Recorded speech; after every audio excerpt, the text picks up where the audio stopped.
எல்லோருக்கும் வணக்கம். கரெக்டாக 7ஆம் தேதிங்க அப்பாவுக்கு வந்து பிறந்த நாள் வந்தது. அன்றைக்கி தான் வீடியோ எடுத்தது. கடைசியாக அவர் பிறந்த நாள் கேக் வெட்டினோம், சமைச்சோம் அப்படின்னு சொல்லிட்டு வீடியோ எடுத்து போட்டேன். அடுத்த நாள்லேருந்தே பார்த்தீங்கன்னா திருஷ்டி ஆயிடுச்சுன்னு நினைக்கிறேன். அடுத்த நாள்லேருந்தே உடம்பு சரியில்லைங்க எனக்கு. ஃபுல்லாக லூஸ் மோஷன், வாந்தி ஒரு பக்கம், தலை சுற்றல், வயிறு அப்படியே குத்துது ஒரு பக்கம். ரொம்ப உடம்பு முடியாமல் நான் கரெக்டாக இன்றைக்கி 12/11 டேட்டு. ஆனால் இன்றைக்கி வரைக்கும் பார்த்தீங்கன்னா ஒரு வேளை மோர் சாப்பிட்டு சும்மா ஒரு இட்லி இது இவ்வளோ சாப்பாடு அப்படி தான் சாப்பிட்டுனுக்கிறேன் நான். அது கொஞ்சம் சாப்பிட்டேன்னு வச்சுங்களேன் 3 வேளையாக வயிறு வந்து அப்படியே முள்ளு மாதிரி குத்தி. இந்த வெயிலுக்கு மழைவெல்லாம் வர பெஞ்சதுனால போன வாரம் மழை பெஞ்சுது. ஈட்டு வந்து ரொம்ப கத்திரி வேறு களைப்புட்டுச்சா என்னான்னு தெரில. ரொம்ப கஷ்டமாயிடுச்சு எனக்கு. இன்னமும் சாப்பிட்றதுக்கு பயந்து மோர் தான் 3 வேளையும் அப்படியே கொஞ்சம் கொஞ்சம் குடிச்சிட்டு தண்ணி குடிச்சிட்டு அப்படியே உயிரை வச்சுனுங்கிற மாதிரி இருக்குது. சரி, ஊருக்கு போயிருந்தார். பிறந்த நாளுக்கு முன்னாடி வந்து ஒரு 3 நாளுக்கு முன்னாடி வந்து மாமியார் வீட்டுக்கு போயிருந்தாருங்களா. அங்கே வந்து மாங்காய் இருக்குது, மாங்காய் மரம் இருக்குது. அவங்க வந்து மாங்காய் கொடுத்து அனுப்பிச்சாங்க. ஆனால் சூப்பர் காய்ங்க. ஆனால் மேலே வந்து இப்படி பச்சையாக தான் இருக்கும். நம்ம கட் பண்ணணும்னு வச்சிங்களேன் உள்ளே வந்து ரெட்டாக இருக்கும். அந்த மாம்பழம் வந்து நான் உங்களுக்கு கட் பண்ணி காமிக்கிறேன். ஆமாம், இதில் காயாக இருக்குது 2 வச்சு வந்து நம்ம மாங்காய் சாதம் செய்யலாம். மாங்காய் சாதம் செஞ்சுட்டு உருளைக்கிழங்கு வறுவல்லாம் சூப்பராக இருக்கும். கொஞ்சம் புளிப்பாக மாங்காய் சாதத்துக்கும் உருளைக்கிழங்கு வறுவலுக்கும் ரொம்ப நல்லாயிருக்கும். மாங்காய் வந்து நம்ம மாங்காய் சாதம் செய்யலாம் அப்படின்னு சொல்லிட்டு எடுத்து வச்சுருக்கிறேன். அதுக்கு முன்னாடி வந்து இந்த மாம்பழத்தை உங்களுக்கு கட் பண்ணி காமிக்கிறேன் பாருங்கள். மேலே பச்சையாக இருக்கும், ஆனால் உள்ளே வந்து ரொம்ப ரெட்டாக இருக்கும். நல்லா இனிப்பாக இருக்குங்க இந்த மாம்பழம் வந்து. அவருக்கு வந்து கட் பண்ணி கொடுத்தா அழகாக உக்காந்து 10 மாம்பழம்னால சாப்பிடுவார். எங்கள் வீட்டுக்காரர் சாப்பிட வேண்டிய பொருளெல்லாம் 2-3 ஐட்டம் தான். வாழைப்பழம், மாம்பழம், ஆப்பிள் வந்து தோல் சீவிட்டு கொடுக்கணும். பலாப்பழம் நல்லா விரும்பி சாப்பிடுவார். இந்த 4-5 ஐட்டம் ஒரு சில பழங்க மட்டும் தான் சாப்பிடுவார், மீதி சாப்பிட மாட்டார். அதனால தான் அவங்க வீட்டில் நல்லா ஒரு கட்டைப்பை நிறையா போட்டு குத்தமிச்சாங்க. எடுத்துன்னு போயிட்டு நல்லா பழுக்க வச்சு நம்ம பையன் சாப்பிட்டோம் அப்படின்னு சொல்லிட்டு. இதுலேயே பச்சையாக இருக்கிற காயை வச்சு தான் நம்ம வந்து ஏன் பேசவே மாட்டேங்கிற மாங்காய் தூக்கின்னு வந்துட்டு. ஆனால் அவருடைய பிறந்த நாளுக்கு என்னால் செஞ்சே கொடுக்க முடியல. அந்த அளவுக்கு அடுத்த நாளே உடம்பு சரியில்லைன்னா அன்றைக்கி வந்து கொஞ்சம் பிஸியாக இருந்ததுனால எங்களால் வந்து நிறையா சமைக்க முடியல. அடுத்த நாள் பிடிச்சது சக்கரை பொங்கல் செஞ்சு கொடுனார் சார். அடுத்த நாள் செஞ்சு கொடுக்கலாம், அன்றைக்கே செய்யணுமா அப்படின்னு நினச்சேன். ஆனால் இன்றைக்கி வரைக்கும் செஞ்சு கொடுக்க முடியல. அப்படியே படுத்துக்கினே இருக்கலாம், அப்படியே மயக்கமாக இருக்கலாம். நான் மசக்கு வந்த மாதிரி நான் படுத்துனுங்கிறேங்க. அப்படி உடம்பு முடியல என்னால் வந்து. இப்போ தான் சரி வீடியோவும் போட்டு 4 நாள் ஆயிடுச்சு. சரியாப்பா வீடியோ சரியாக இல்லை, நம்ம இன்றைக்கி ஏதாவது ஒன்று பண்ணணும் அப்படின்னு சொல்லிட்டு நம்ம வீட்டில் இந்த மாங்காய் வச்சு சிம்பிளாக ரொம்ப வந்து செய்ய முடியல உடம்பு என்னால். அதனால் சாதம் மட்டும் பாருங்கள் வெடித்து வச்சிட்டார். அப்பாவே வந்து வடித்து குண்டாவில் வச்சிட்டாரு. நீங்களே செஞ்சுங்க அப்படின்னு சொன்னேன். பரவாயில்ல நீ செஞ்சால் தான் நல்லாயிருக்கும். அந்த மாங்காய் சாதம் வந்து லெமன் சாதமாக ரொம்ப சூப்பராக இருக்கும். பல நீ செய்வே எனக்கு செஞ்சு கொடுனாரு. இப்போ நம்ம வந்து மாங்காய் சாதமும் உருளைக்கிழங்கு வறுவலும் செய்யலாம் வாங்க. ஸ்டவ் பற்ற வச்சு கடாயை வச்சுட்டேன். கடாயை நல்லா சூடு ஏறிடுச்சு. தேவையான அளவுக்கு எண்ணெய் சேர்த்துக்கலாம். கடுகு சேர்த்துக்கிறேன்.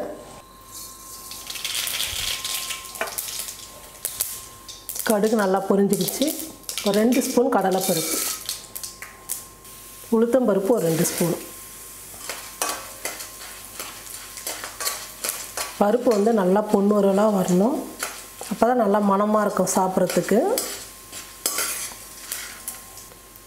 சின்னதாக நான் ஒரு 20 பல் பூண்டு உரித்து எடுத்துக்கிறேன், அதையும் சேர்த்துக்கிறேன்.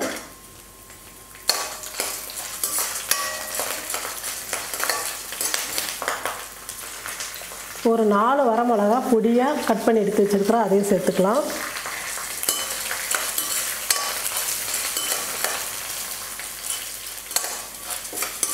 பாருங்கள் பருப்பு வந்து நல்லா பொன்னூரெல்லாம் நல்லா வறுந்துடுச்சு. பூண்டு மிளகாய் எல்லாமே நல்லா வறுந்துடுச்சு. இப்போ நான் வெங்காயம் சேர்த்துக்கிறேன். பெரிய வெங்காயம் ஒரு வெங்காயம் பொடியாக நறுக்கி எடுத்து வச்சுருக்கிறேன், அதை சேர்த்துக்கலாம்.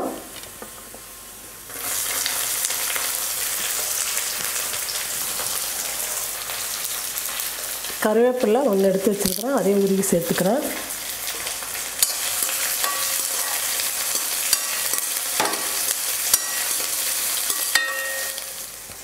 வெங்காயம் நல்லா வதங்கிடுச்சு.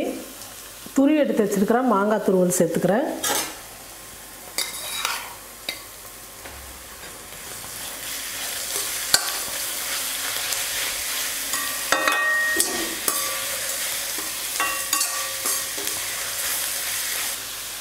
மஞ்சள் தூள் 1/4 ஸ்பூன். மாங்காய் தொக்குக்கு தேவையான அளவுக்கு வந்து உப்பு சேர்த்துக்கிறேன்.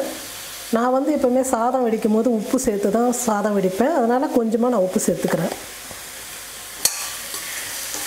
ஒரு 2 நிமிஷம் மாங்காய் வந்து நல்லா எண்ணெயில் வதக்கிக்கலாம்.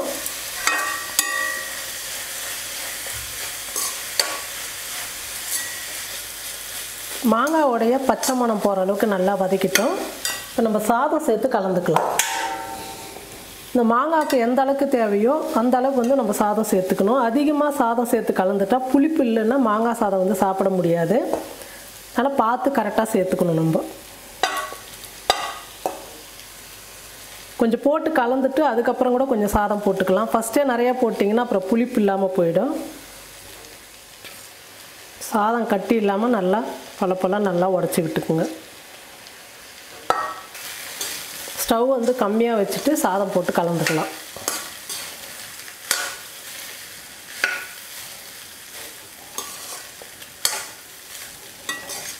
நீங்கள் மாங்காய் தொக்கு அதிகமாக இருக்குதுன்னா எடுத்து நீங்கள் ஒரு டப்பாவில் போட்டு ஃப்ரிட்ஜில் வச்சுட்டிங்கன்னா நமக்கு எப்போ தேவைப்படுதோ அப்போ போட்டு நம்ம சாதம் போட்டு கலந்துக்கலாம். சூடாக சாதம் வெடித்து கலந்துக்கலாம். இந்த மாங்காய் தொக்கு தேவையான அளவு சாதம் போட்டு கலந்துட்டேன். இப்போ கொஞ்சம் பொடியாக நறுக்கிய கொத்தமல்லி சேர்த்துக்கலாம்.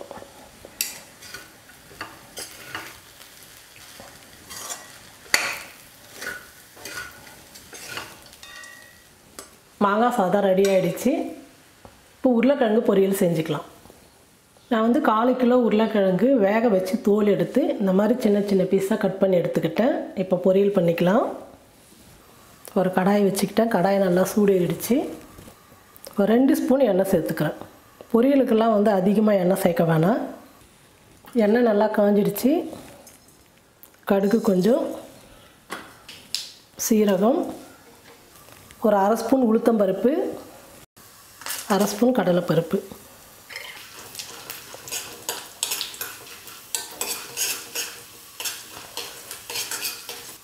ஒரு 5 பல்லு பூண்டு தோலோடு நறுக்கி எடுத்து வச்சுருக்கிறேன். அதையும் சேர்த்துக்கிறேன். பெருங்காயத்தூள் கொஞ்சம். நம்ம வந்து உருளைக்கிழங்கு வாழைக்காய் அந்த மாதிரியெல்லாம் பொரியல் செய்யும் போது பூண்டு பெருங்காயம் கண்டிப்பாக சேர்த்துக்குங்க.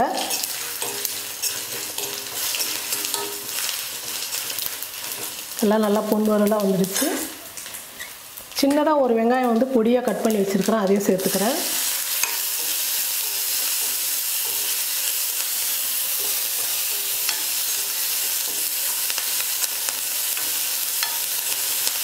வெங்காயம் ஒரு 2 நிமிஷம் நல்லா வதக்கிக்கலாம். வெங்காயம் நல்லா வதங்கிடுச்சு. இப்போ உருளைக்கிழங்கு சேர்த்துக்கிறேன்.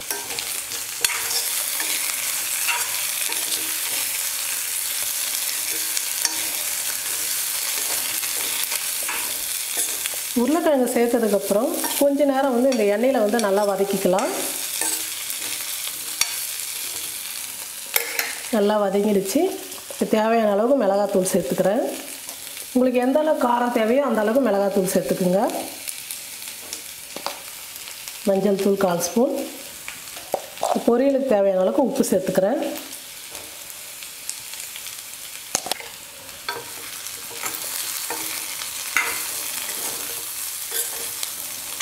நம்ம சேர்த்துருக்கிற மிளகாத்தூளோட பச்சை வாசனை போகிற அளவுக்கு நல்லா வதக்கிக்கலாம்.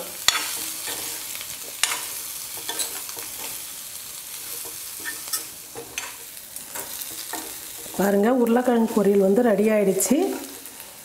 இப்போ கருவேப்பிலை கொஞ்சம் சேர்த்துக்கிறேன். கொத்தமல்லி கொஞ்சம். இறக்கும் போது கடைசியாக அந்த சூட்லேயே நம்ம வந்து கொத்தமல்லி கருவேப்பிலாம் சேர்க்கும் போது மனம் வந்து அவ்வளோ நல்லாயிருக்கும் சாப்பிட்றதுக்கு. இப்போ உருளைக்கிழங்கு பொரியல் ரெடி ஆகிடுச்சு. ஸ்டவ் ஆஃப் பண்ணிடுறேன். மாங்காய் சாதம் உருளைக்கிழங்கு பொரியலுக்கு வந்து சூப்பராக இருக்கும் சாப்பிட்றதுக்கு. நீங்கள் எங்கன்னா வெளியே போனால் கூட இந்த மாதிரி செஞ்சு எடுத்து போனீங்கன்னா சாப்பிட்றதுக்கு ரொம்பவே நல்லாயிருக்கும். குழந்தைங்களுக்கு ஸ்கூலுக்கு செஞ்சு கொடுக்கலாம், பெரியவங்களுக்கு ஆஃபீஸ்க்கு பண்ணி கொடுக்கலாம். ரொம்ப நல்லாயிருக்கும். இந்த பொரியலுக்கும் மாங்காய் சாதத்துக்கும் ரொம்ப நல்லாயிருக்கும். நீங்களும் இதே மாதிரி உங்கள் வீட்டில் மாங்காய் சாதமும் உருளைக்கிழங்கு வறுவலும் செஞ்சு பாருங்கள். ரொம்ப அருமையாக சூப்பராக இருக்கும். செஞ்சு பார்த்துட்டு எப்படி இருக்குன்னு சொல்லிட்டு மறக்காமல் கமெண்ட் பண்ணுங்கள், ஷேர் பண்ணுங்கள். நன்றி.